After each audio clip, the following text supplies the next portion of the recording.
No, that's him shooting in the house. What do you hear now? Nothing. I don't know if they're out there. I'm too scared. I hear sirens coming. But most emotionally is Alyssa Parraz. As you see and we suspected from the evidence at the scene, that she was running with her small 10-month-old baby. She ran to the gate, she ran to the fence, and as you saw, protecting her child, laid it on the other side of the fence. She jumped over the fence. As you can see, she's petite. Young lady, young mother. Jumped over the fence in an effort to save her life and her baby's life. Alyssa and Nicholas were both found dead on the street. Both shot in the back of the head.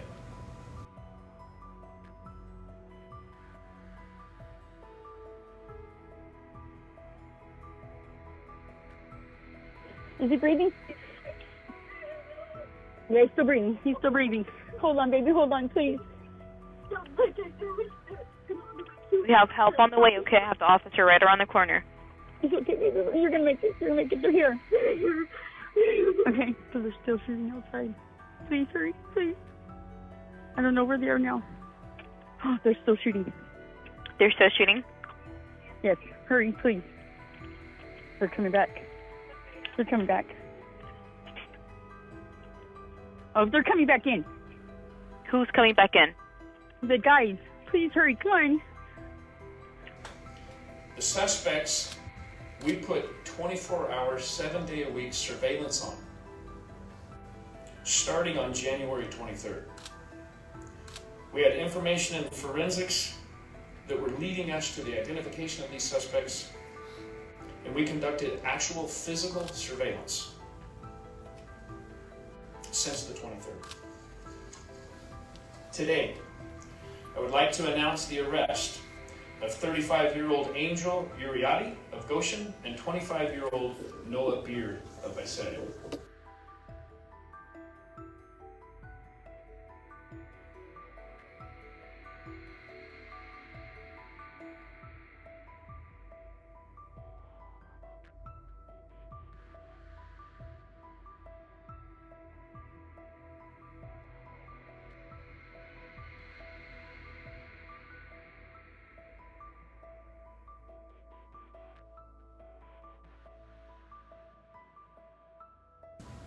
Rivalry gangs between the Nortenos and the Surenos, which we have all heard of many, many times.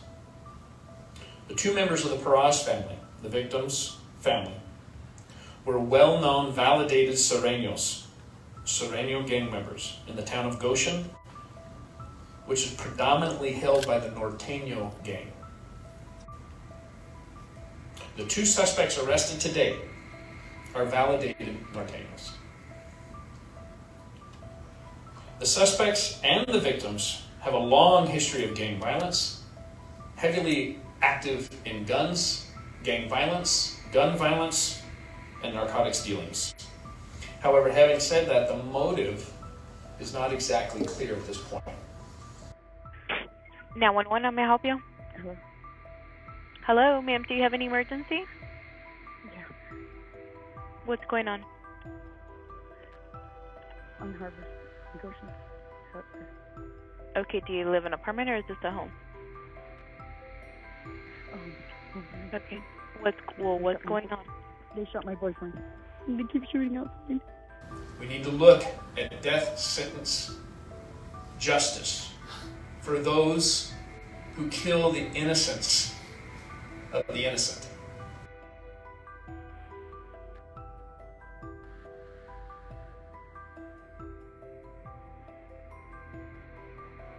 Were arrested this morning in connection to the massacre of 6 people in the town of Goshen in Tulare County. Sheriff Mike Boudreau announcing the arrest and revealing distressing details of how the victims, ranging from 72 years old to just 10 months old, were found dead in what he called a methodical and merciless shooting. 17's Michaela Armstrong has been following this story, and she joins us now with the latest developments. Michaela? The suspects were arrested after police executed a plan called Operation Nightmare. However, the true nightmare was the details uncovered of how each of the victims were killed that morning in January. Parraz was killed first. He was shot in the torso and in the leg. Marcos Parraz, we believe, was shot second. He was shot in the head. Third was Jennifer Anaya. She was asleep and shot in the head as well. Fourth was Rosa Parraz. She was found kneeling and was shot in the head. But most emotionally is Alyssa Parraz. She was running with her small 10-month-old baby. She ran to the gate, she ran to the fence, protecting her child, laid it on the other side of the fence. Young lady, young mother, jumped over the fence in an effort to save her life and her baby's life. Alyssa and Nicholas were both found dead on the street, both shot in the back of the head. Tulare County Sheriff Mike Boudreau uttered the tragic details of the nightmare killings in Goshen of 6 victims, including a 10-month-old baby, announcing that 2 suspects were arrested Friday morning, hoping the arrest will bring peace to the county. We used every resource possible to make sure that we brought the justice to the families and peace to the community of Tulare County. The arrest stemmed from Operation Nightmare, in which multiple search warrants were served, 1 in Visalia and 2 in Goshen, and inmate cells associated with a prison gang were searched in multiple state prisons, leading to the arrest of suspects 25-year-old Noah Beard and 35-year-old Angel Uriati. Police had surveilled both since January 23rd. That this was clearly not a random act of violence. This family was targeted by cold-blooded killers. Boudreau revealed that 2 members of the slain Parraz family were Sureno gang members in Goshen, predominantly held by the Norteno gang. The suspects were Nortenos. However, despite the victims and the suspects having a history of gang violence, police determined the motive was still unclear. But police remain confident in the arrest of the suspects. We are confident that these are the 2 sole responsible parties for the actual slaying and the massacre that occurred on January 16th. The case is not closed, but Boudreau says these arrests can help citizens sleep now that they are off the street. Law enforcement works for you. We're family. We're human beings. Our hearts are broken in cases like this as well. We're not the enemy. And I want the citizens of Tulare County to sleep a little safer tonight, knowing that these baby-killing murderers are off the street. The suspects were charged with 6 counts of murder and other charges, and each was prohibited from owning firearms due to priors. Michaela Armstrong, 17 News. A major development in the Goshen Massacre in Tulare County. Late tonight, the Tulare County Sheriff's Office confirming with KC24 that 8 more arrests have been made under Operation Nightmare. This operation is over the execution-style killings of 6 family members in Goshen, including a 16-year-old girl and her baby. The killings happened on January 16th. In this latest bust of gang members allegedly tied to these killings, authorities searched another 9 homes. That search revealed an illegal firearm manufacturing operation consisted of gang members making and selling ghost guns to other gang members. Meth and cocaine also seized in today's search. Of the 8 arrested, 7 of them from Visalia, 1 from Goshen. And since Operation Nightmare began, 26 suspects have been arrested, 106 homes searched, and 23 prison cells searched of known gang members throughout multiple prisons statewide, all related to the Goshen murders. Sheriff Mike Boudreau joining me exclusively tonight. Sheriff, thanks so much. And following this major announcement really tied to the Goshen massacres, 26 suspects now arrested. What comes next? This case isn't even nearly over. It runs very deep. We anticipate multiple arrests in the future. This goes deep into our prison system, as well as drug trafficking operations and illegal narcotics, as well as different affiliated gangs. You know, this has been a very extensive and massive drug operation. 106 homes searched, including prisoners' cell phones in prison, Was the Goshen killings all about drug money? This is about drugs, drug money, illegal drug running, and illegal firearms coming across into the Central Valley, infiltrating the entire Central Valley. We are able to identify future locations in different counties throughout California. And this is the first time we're hearing about the killings and maybe the motive being about drug money here, but this is also possibly a much larger picture when you talk about the drugs and the drug money infiltrating the Central Valley. It's a much bigger picture. We did have this massacre. We were happy to get the primary 2 suspects in custody for the slaying of those people. But this goes deeper than that. This goes into our prison system. This goes into different levels of drug trafficking organizations up and down the Central Valley of California. Last question here tonight. Will more arrests be made? We have future arrests potentially coming up very, very soon. I can't talk a lot about what we know. I will tell you, as I've always told you in the past, I know a lot, but we have to protect the integrity of that. I do appreciate you telling the story tonight, and we're trying to make our Central Valley as safe as we possibly can. Sheriff Mike Boudreau, appreciate the time. Thanks so much. Thank you. Tonight, the court cases are just beginning for 2 men accused of murdering 6 family members in Goshen. Now we're uncovering more about the violent history involving one of the suspects and the victims. Thanks for joining us for Action News Live at 5. I'm Jessica Harrington. And I'm Graciela Moreno. The arraignment for Angel Uriarte was continued today, but we're digging deeper into court documents from his past arrest. Action News South Valley reporter Eliza Navarro is live at the South County Justice Center in Porterville with how one of the victims of the massacre helped send Uriarte to prison nearly 9 years ago. Eliza? Jessica, these are court documents I obtained yesterday in the courthouse, and in my hand there's about 40 pages that go into detail about a shooting in 2014 in Goshen involving one of the suspects, Angel Uriarte, and some of the family members of the Parraz family, and one of them includes one of the victims who died last month. Since the horrifying night in Goshen on January 16th, the question remains as to why 6 people were killed, including a 10-month-old baby boy. Tulare County Sheriff Mike Boudreau confirmed the victim's family and the suspects are in rival gangs, but he also said a specific motive for the shooting is still unknown. Action News obtained court documents showing a past feud involving suspect Angel Uriarte and the Parraz family. In 2014, Uriarte was arrested for shooting at the girlfriend of Eladio Parraz. It happened in this area of Betty Drive in Goshen, which was the site of the Wooden Shoe RV park and campground at the time. In the report, Parraz told deputies that his family had a, quote, extensive history and feud with Uriarte. He goes on to say that he did not involve himself with the feud any longer, but knew that his nephew and Uriarte did not get along.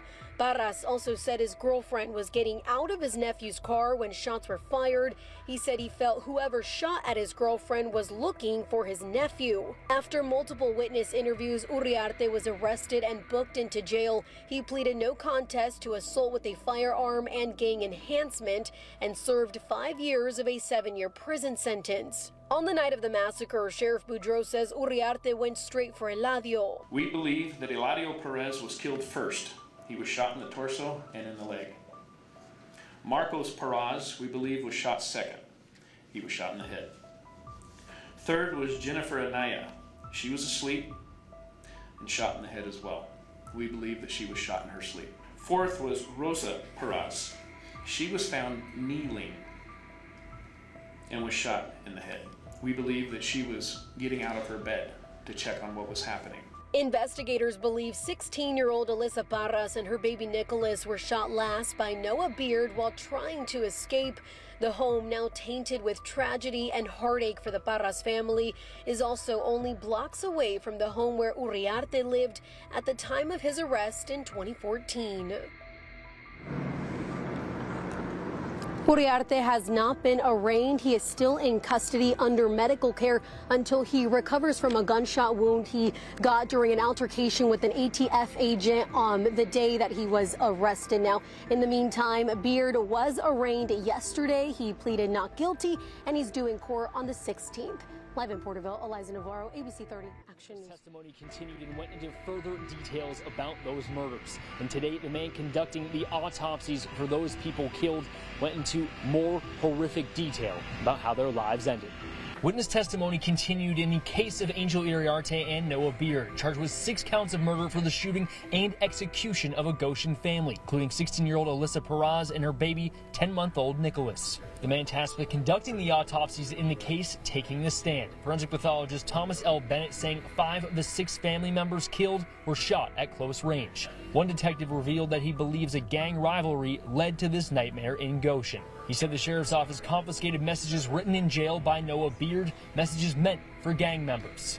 In those messages, Beard stated the killings would strengthen the gang he and Iriarte are a part of, as the home where the victims died was known for housing rival gang members. By them committing a homicide, it will not only instill fear in the neighborhood, it eliminates a rival gang in that neighborhood. He says Beard is placing the blame on Angel Iriarte, saying Iriarte was afraid to come clean to leadership about the murders of innocent people. Noah's saying that he was not involved in any of those murders, so by him saying he's afraid, he's now pointing fingers to Angel, saying that he's responsible for killing the family. Another detective continuing his testimony showed how law enforcement used cell phones to track the suspects. And this Milos hit is a more accurate location data for Noah's phone and places him near the homicide scene at the time of the homicide. This is at 3:33 a.m. Beard and Iriarte will be back here for their next court date in January. What's going on, you guys? Welcome back. Another episode of Greenlit Gang TV. I got a really, really good story for you guys today. A lot of tentacles reaching all different parts of just gang life, family life. You see the effect that, basically criminal activity, gang activity has on family members in this story. That's why I picked it. The more I read, the more I was just writing down, the more I was typing away. Today we're going to be covering what they call the Goshen Massacre, which happened last year. It happened January 16th, 2023. Basically, Goshen is an unincorporated community, very small community in Central California. It lands in Tulare County. It's in a rural part of the San Joaquin Valley, right? So it's in Goshen, part of the San Joaquin Valley. It's basically with a single highway exit from Highway 99. The town is mostly Latino. It's cornered by farms and industrial properties. The community is economically challenged. The poverty rate is over 20%. It is very, very gang infested. And we saw a horrible story develop out of there very beginning of 2023. So just before 4 a.m. on January 16th, 2023, Tulare County Sheriff's deputies, they were called to a home in the 6800 block of Harvest Road in Goshen for multiple shots fired. It says actually when the cops arrived on scene, they thought it was an active shooter situation with the amount of bullets that were being reported. And you're not hearing me wrong. When deputies arrived, they found 6 people shot to death, ranging in all kinds of ages.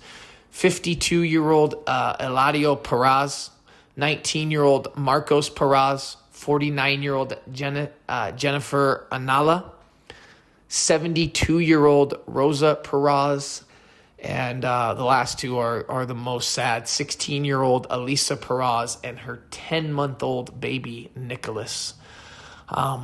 3 people survived the shooting, including the man who called 911.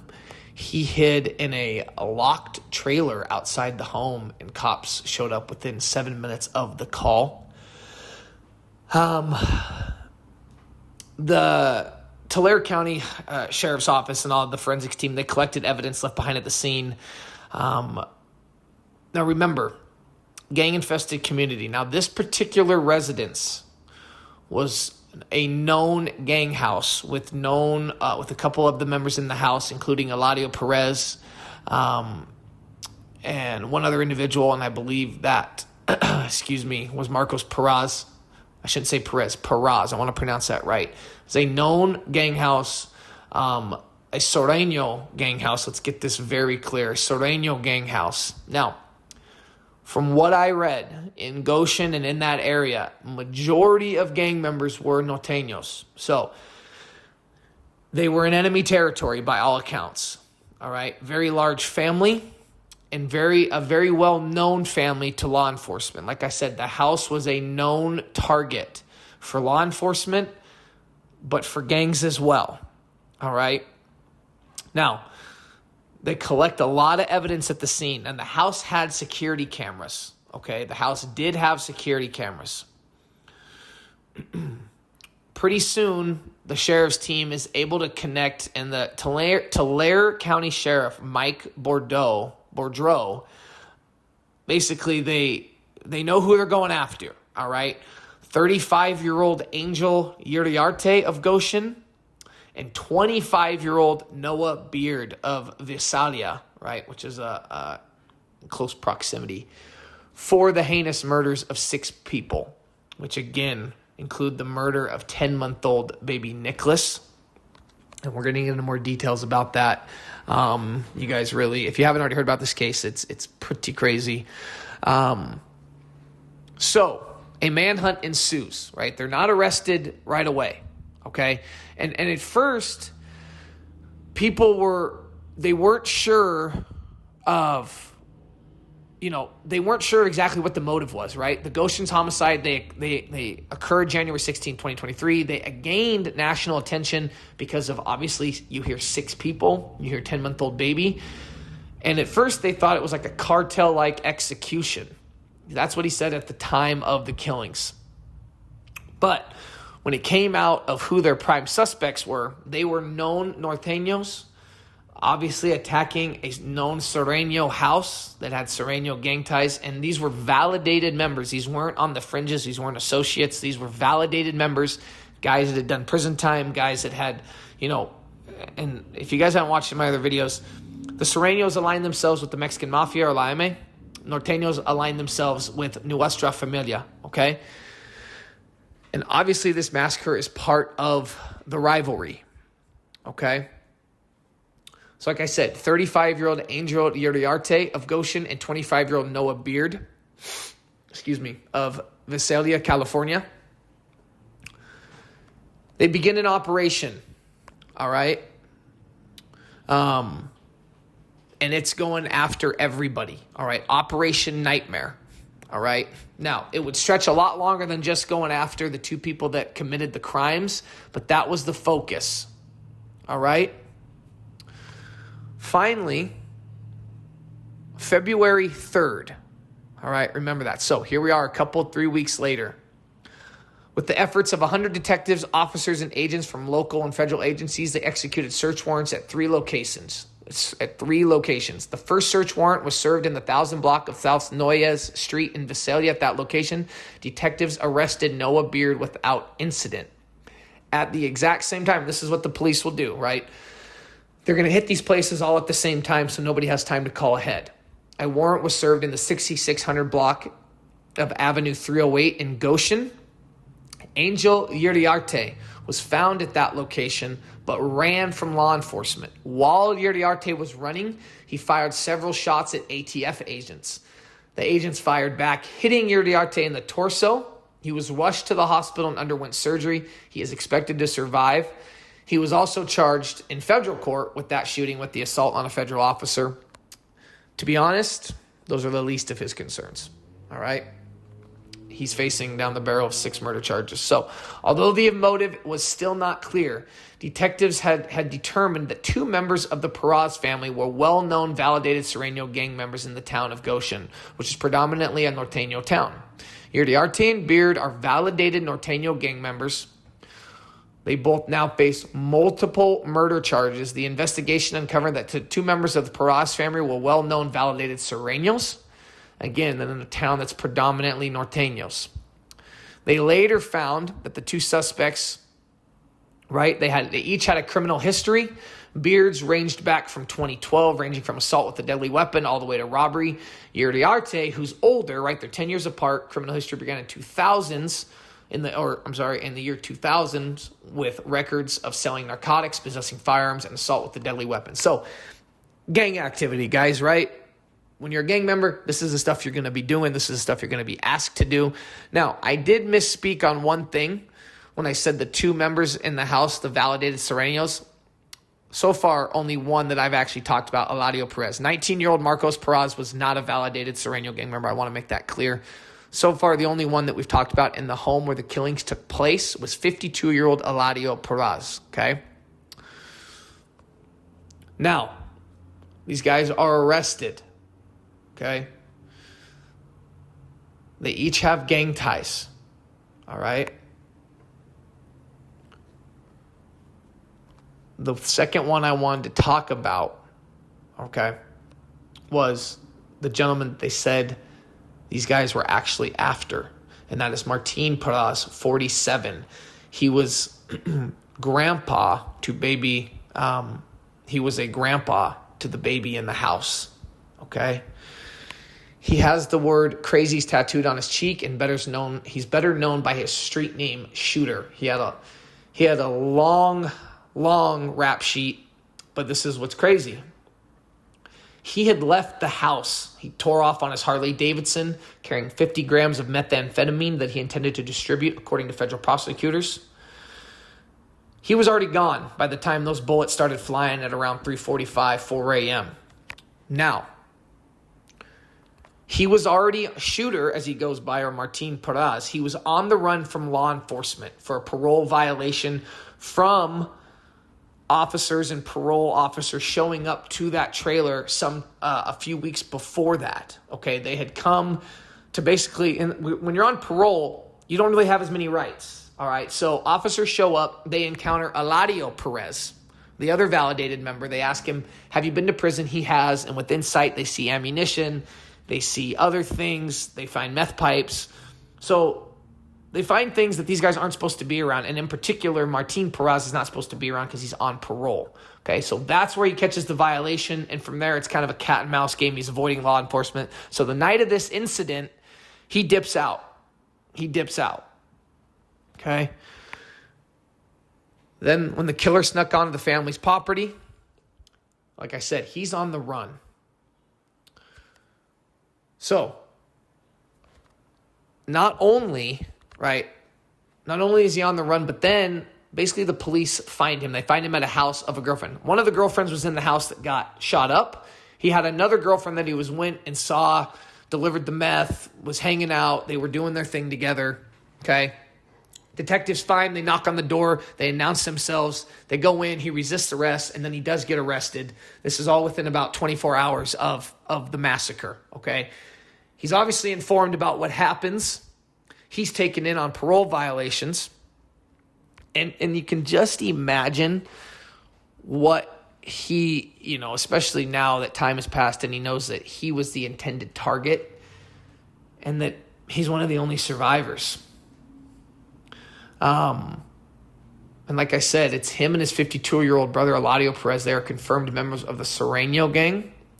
And basically, and then this is in quotes, right? It said that they had funk with his family's accused killers. As the police report describes, it's like a Hatfield and McCoy bad blood between the Parraz family, and the one of the rival Norteno gangs who stormed their, basically they called it like a compound, and they killed everybody they could find. Eladio Parraz, okay, the brother of Martin Parraz, I keep saying that wrong, I'm sorry. Eladio Parraz was the first to die. Tulare County investigators say he was fatally shot in the torso and in the leg. Eladio's 19-year-old son, Marcos Parraz, died of a gunshot wound to the head. Jennifer Anala, 49, she was the girlfriend of Martin Parraz, right? He was at his other girlfriend's house at the time this happened, or was on his way there on his Harley. Jennifer Anala was his longtime girlfriend, right? So his main girl. She was forced to her knees and executed. The family matriarch, the grandmother, Rosa Parraz, was shot dead in her sleep. Now, like I said, we got to 16-year-old Elisa Parraz and her 10-month-old baby Nicholas. You guys could see in some of the news clippings and some of the pictures I'm putting up. Elisa Parraz, who is, like I said, she is the granddaughter. Okay, so shooter, or Martin Parraz, is the granddaughter, okay? Elisa Parraz is the granddaughter of Martin Parraz, which made him a great-grandpa to her son. All these guys had kids young, and their kids had kids young. That's why you see these age gaps. When she heard the shots going on in the house, she was clutching her 10-month-old boy, Nicholas, desperately trying to save her infant's life. She bolted down the driveway. But before she bolted down the driveway and was gunned down, she actually had ran out the back, okay? And you can see in the surveillance video, she sets the 10-month-old baby over the, and in the news clip you see this, she sets the 10-month-old baby over the fence. She kind of then goes around to the right, and right at that moment, you see Beard, and Noah Beard is the one that shot them. You see him coming out the back door. She takes off down the driveway, and Noah Beard executes her and her 10-month-old baby Nicholas right there in the street. So, again, that fits with what detectives and the courts are saying, that this isn't just a one-off. This isn't just, this is going in and I'm going to wipe your family out for all the years of built-up frustration, all the years of trying to get each other. So in court records, they paint a picture of a blood feud between shooter Parraz and Uriarte. It stretched back decades, because these guys are older, right? Martin Parraz, 47. Uriarte is 35. It stretched back decades in the small community in the San Joaquin Valley, a rundown area. There's a history of police calls to Goshen. They show a long, simmering hatred between the men. They lived within a block of one another, which is crazy. They lived within a block of one another. Allegations of drive-by shootings on both sides. Uriarte has the letters GF for Goshen Familia tattooed on his face.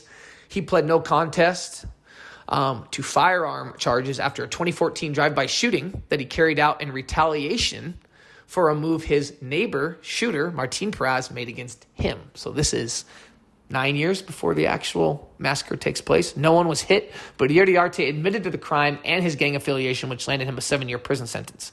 So you can imagine, and if any of you are on here are active gang members, ex-gang members, please comment. Please let me know what it's like to know somebody. And I'm not saying he can blame Martin Parraz for getting locked up. I mean, he did the drive-by shooting, he got caught, but please comment, go into detail. I want to hear about it. I want to hear about your experiences. Did you have an enemy? Did you have somebody like this that you just couldn't get your hands on?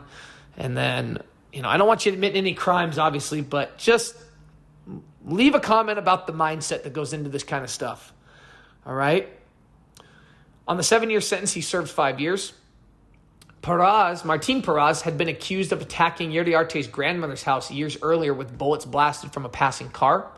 Both men had served long stints in California state prisons where, like I said, shooters gang, Surenos, they answer to La M, or the Mexican Mafia, and Uriarte's gang, Nortenos, come under the umbrella of protection from Nuestra Familia.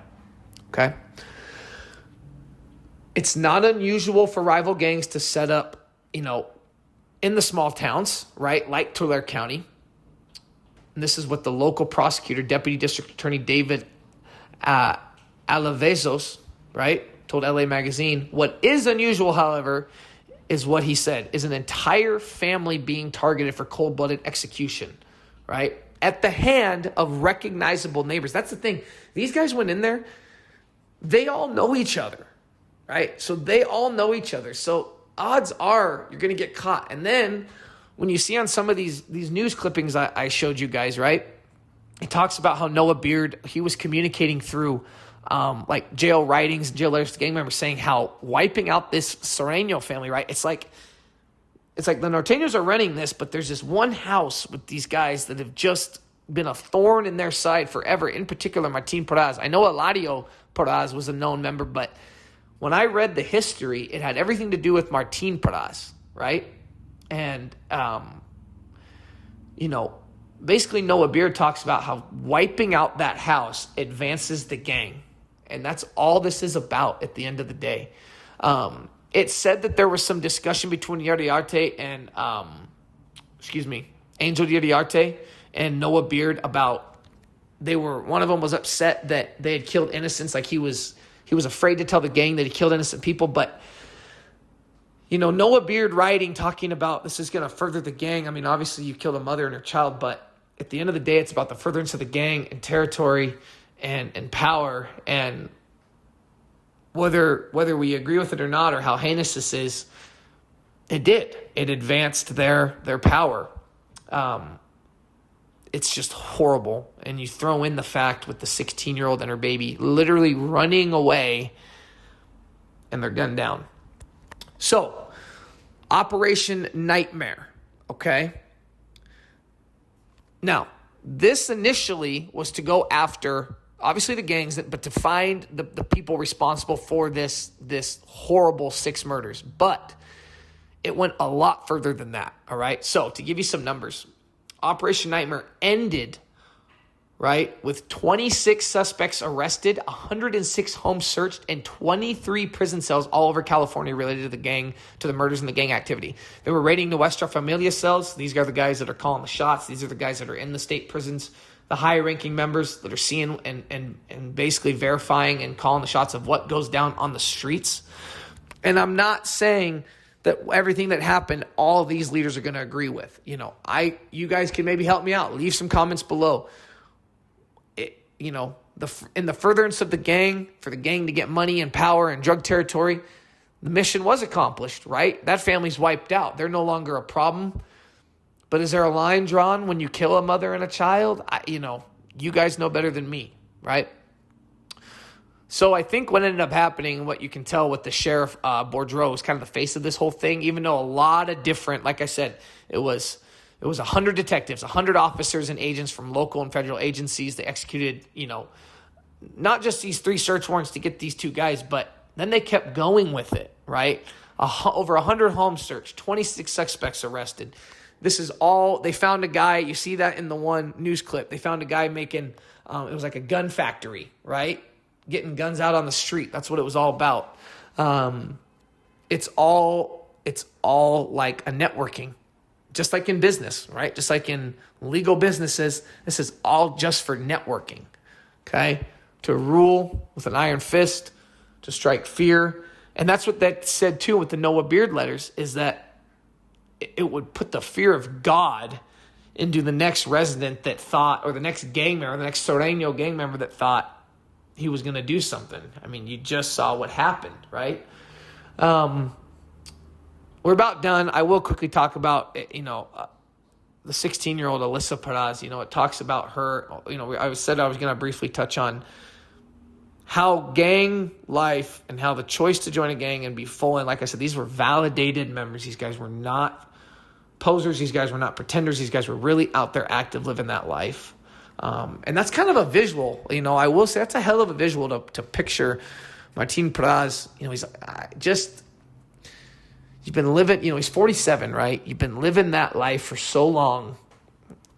And here you are at 4 a.m. or not 4 a.m. That's when the shooting happened, but let's say an hour before, hour and a half before, and you're getting on your Harley. I just guys want you to picture that. You're getting on your Harley. You got 50 grams of dope in the back.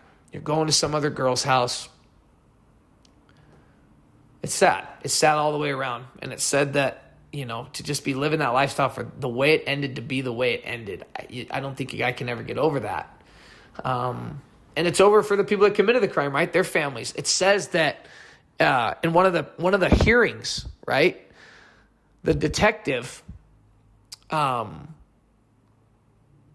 of the detectives went to one of the mom's house, right? Went up to one of the mom's house and was showing her, because like I said, there's surveillance video, okay?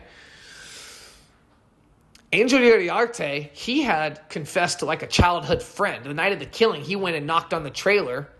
And the guy at court, his best friend, he says he allowed him into the residence, and it was then that Angel informed him, we shot the people at the trailer. That's what Detective Jose Melendez tells with the Tulare County Sheriff's Office. That's what he testified. He's with the Tulare County Sheriff's Office. He testifies to that Angel Uriarte had one of his childhood best friends and fellow gang member. He didn't know where to go, what to do. This is almost a year after the killing. So this is at court, December 11th, 2023. Just a normal, just a preliminary hearing for everything, right? And that the dude, Uriarte, shows up, knocked on the door the morning of the shooting, makes a confession. And it's just crazy. And then another detective, right? The same detective, Melendez, shows the video to the mom, right? And he goes, who do you see here? She was crying, that's my son, as she cried. And that was Uriarte's mom. And it just affects generations. But and I'm sorry, I kind of went left a little bit, but what I was saying is that with Alyssa, I put a picture up there of her TikTok, right? That's Alyssa's dad. Remember, Martin Parraz was her grandfather. Her dad was in prison at the time of this, and he's not scheduled for release until 2030, okay? So you see on one of the TikToks that I watched, it basically said that when the cops find out who my dad and grandpa are, right? It's kind of meant to be a little funny, but her life was greatly affected by choices of her father, her grandfather, and a lot of people are born into this. A lot of people are born into this, and that's where I do have sympathy for people that they don't know any better. You're in a trailer with 7, 8, 9, 10 people. It's tight, it's cramped, it's stressful. There's guns, there's drugs, there's gang members coming in and out. You got a 10-month-old. That's what I want to leave you guys with. That's the lasting image I would leave you guys with, is her trying to put that baby over the fence. And what must have been going through her mind in those final moments. So anyway, this was a tough one. I appreciate you guys listening. Have a great night.